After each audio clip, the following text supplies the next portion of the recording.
Hello there, Cat fans. Welcome into our weekly Cat Chat here on Cat Zone, brought to you by the Topeka Capital Journal. Joining me, as always, Ken Corbitt, our lead Kansas State beat writer here at the Capital Journal.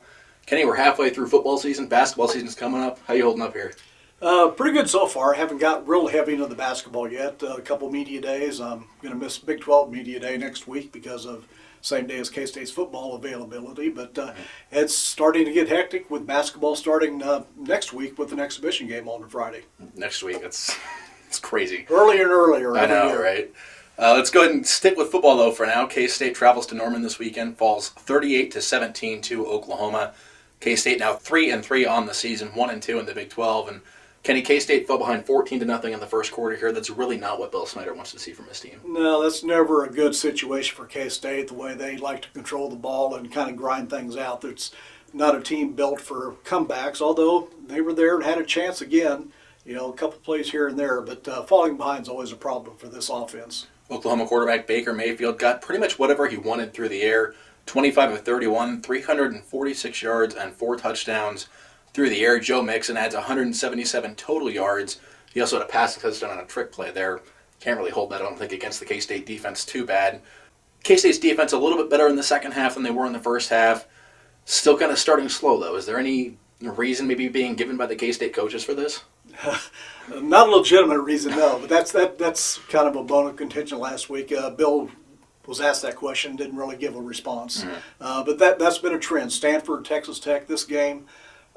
Not good first half defensively, better second half. But again, that's along with the offense not scoring, the defense not getting some stops, that's what's putting them in a hole. And I think in the Big 12, too, it's important, especially for an offense like K-State's, to get that lead early and to get your defense kind of something to work with and give your offense something to work with as well. Give yourself maybe a little bit of a cushion to start off the game. K-State's offense still, I guess, a work in progress.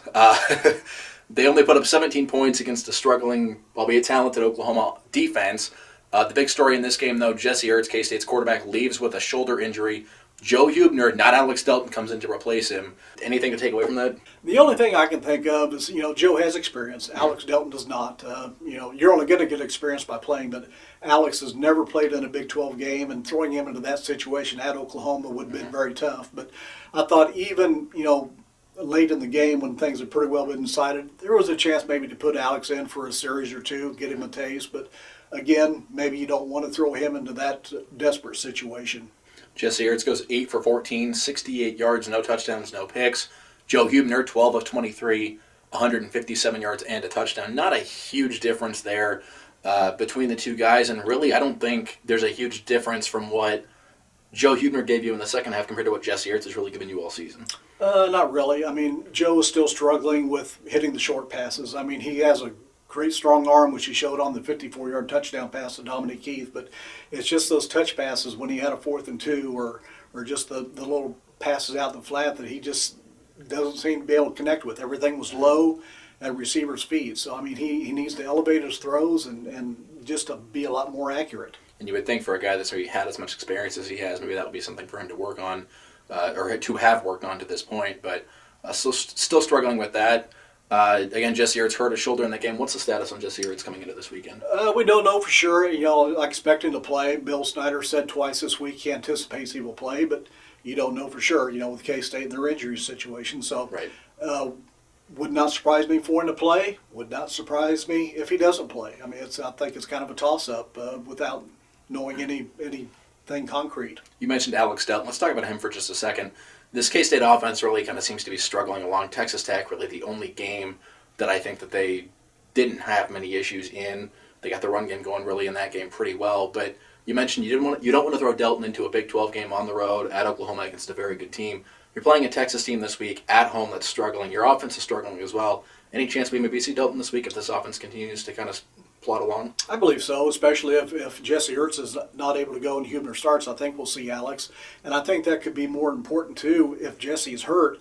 This offense has always been built around a quarterback run game, and Jesse has proven to be a good runner, but he's also injury-prone, it looks like. Right. Joe Huebner can run. He's a big, strong guy, but Alex Delton is that dual-threat type guy. We haven't seen him throw the ball to know how good he is. Maybe that's what's keeping him off the field. We don't know. But, they need to get that quarterback run game going to really get this offense kick-started. And speaking of that, to kind of take that a step further, is it fair to say that this offense kind of lacks an identity here? We're at the halfway point of the season, and again, I feel like the Texas Tech game, other than maybe Florida Atlantic or Missouri State, really the only game that K-State had a game plan, stuck with it, and it really worked throughout the course of the game. Is that fair to say? I believe so. Yeah, I mean, Jesse's been in and out. He's been hurt twice, but Sure. they're last in the Big 12 in total offense. They're behind KU in total offense. They're 115th in the nation in total offense. Right. So, if they have an identity, it's that it's not very good. There you go. There's a huge game coming up this weekend in Manhattan for K-State. They welcome the Texas Longhorns, who have an identical record as the Wildcats, 3-3 on the season overall, 1-2 in the Big 12. And Texas kind of seems to be looking for their footing as well in the Big 12, Kenny. Their offense, pretty good, but kind of like K-State, really kind of struggling to find an identity. They have better statistics, obviously, most teams do in the Big 12. But they really, I think, kind of struggle between, are they a running team, are they a passing team? Their freshman quarterback, Shane Buechele, he's been kind of up and down this year. He's had some really good games. He's struggled in some other games. And their running back, Deontay Foreman, might be the best running back in the conference. But, again, I think Texas kind of struggles there.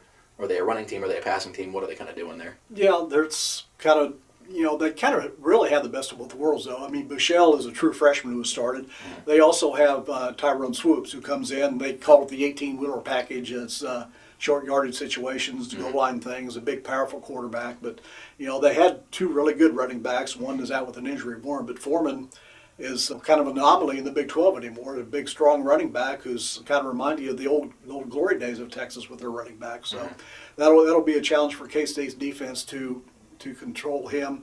And they, like Oklahoma a little bit, could have a very balanced offense. That's what we saw from Oklahoma last week, the run pass, and Texas has the potential to do the same type of things. So I guess if you're K-State's defense, what do you take from that Oklahoma game and apply to the Texas game? Because I do agree. I think that is going to be kind of a similar game plan in the sense that Texas is going to want to probably have a balanced attack much the same way Oklahoma did. Is there anything K-State can take away from that game last weekend?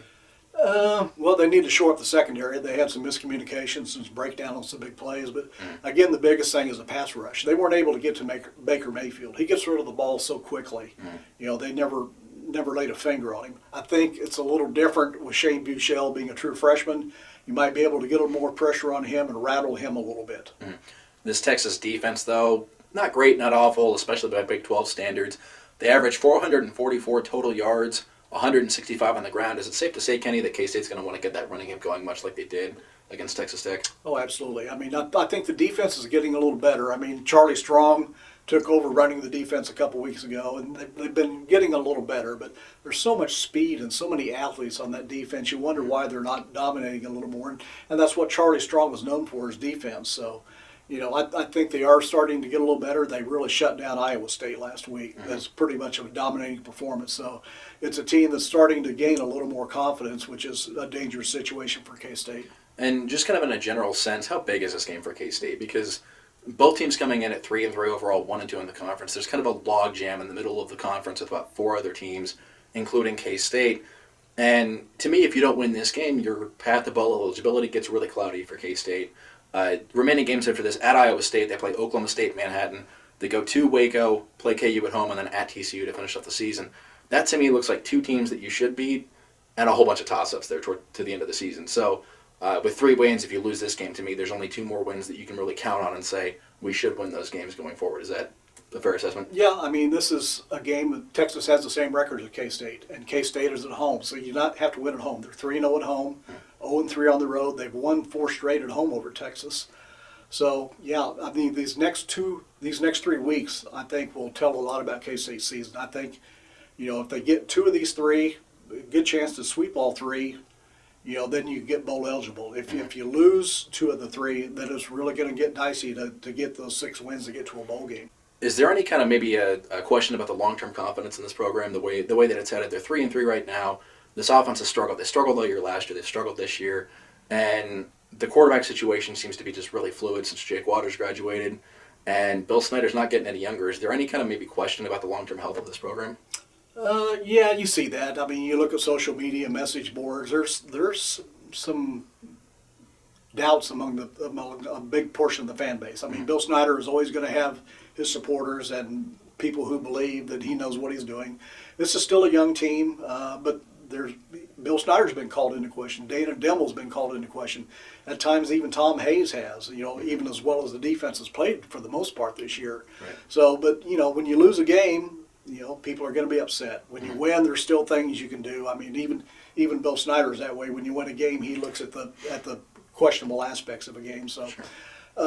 yeah, I mean, it's kind of at a crossroads. And with Bill Snyder's age, is turning 77 a few weeks ago, there's always going to be questions about the long-term future of this program. Speaking of long-term health of programs, let's move on to basketball really quick here.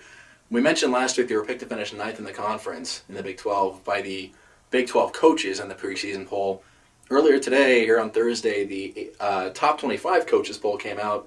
K-State gets 3 votes in the poll. Well, it means at least one coach liked him. I don't know how high they put him, but maybe it's 1 or 2. It's wasn't a whole lot of surprises in there. I mean, Duke was picked number 1, KU was number 2. 2 other big teams made the poll. West Virginia came in at 18, and Texas at number 22. Also interesting, number 23 was Creighton, which has Marcus Foster eligible this year, former K-Stater. So, yeah, I mean, it's, preseason polls, I mean, you're throwing darts a lot of times, don't know what they're, but, I mean, just based on looking at K-State with what they have back off a 17-16 team, yeah, I'm not surprised they got a vote or 2. Mm-hmm.